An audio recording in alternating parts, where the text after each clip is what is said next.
างเธอกินไปไว้มาซาบเลย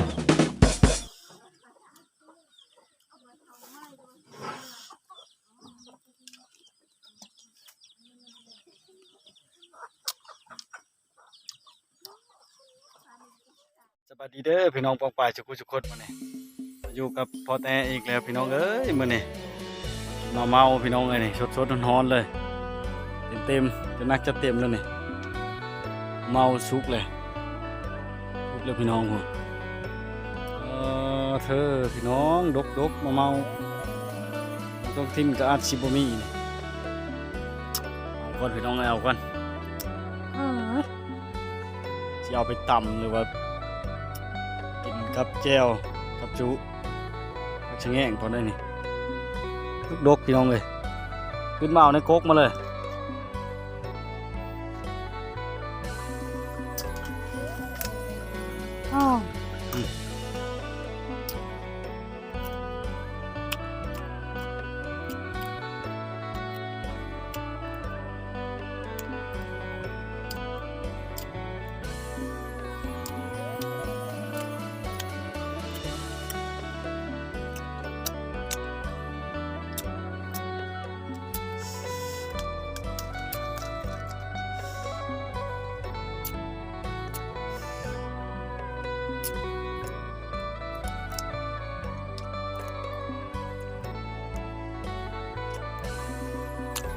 เอาก่อนเลยพี่น้องเด้ออยู่ในต้นไม้แซ่บๆนะมาพี่น้องมาลงมาเรียบร้อยแล้วเนี่ยโอ้ยหัวเงี้ยเนี่ย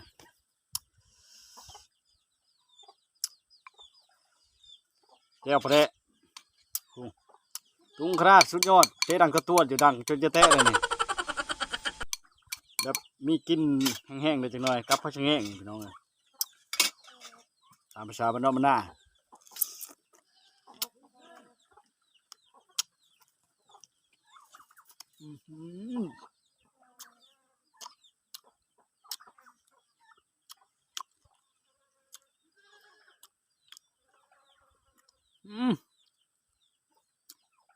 แมงฮนกับพ่อแมงฮนมาเลย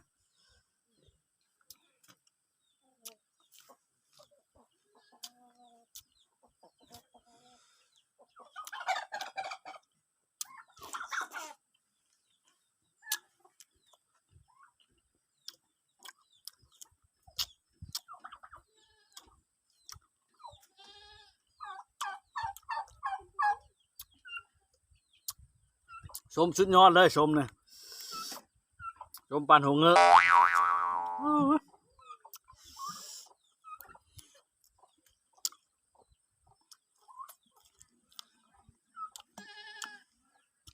ตัวอิ่มมันบ่หลายตัวอิ่มมันหลายมันก็หวานตัวมันสุกอิ่มดำๆนะพี่น้อง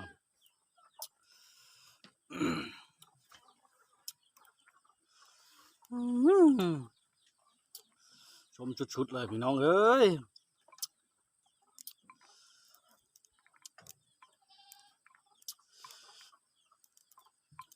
พูดลงเลยสดอร่อยจังสบายกินกับผักชะแง่งผักขะแง่งนะบางพี่น้องกับมักตำกับตำกิน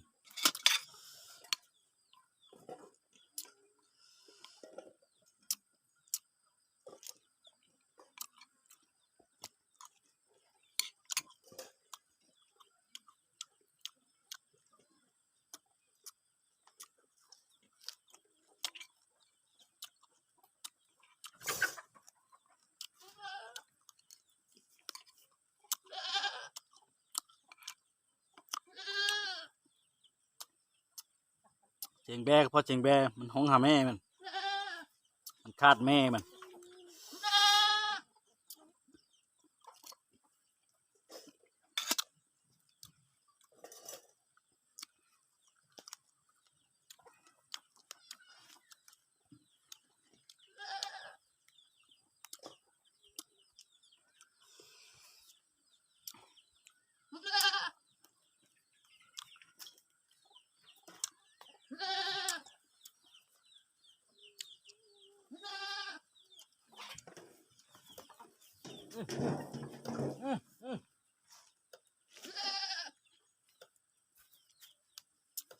มันห้องหาหมูมันพี่น้อง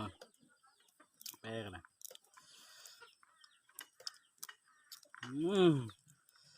จัดนักจัดเต็มอีกแล้วมันนี่กัน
บางเธอกินไปไว้มาซาบเลยนี่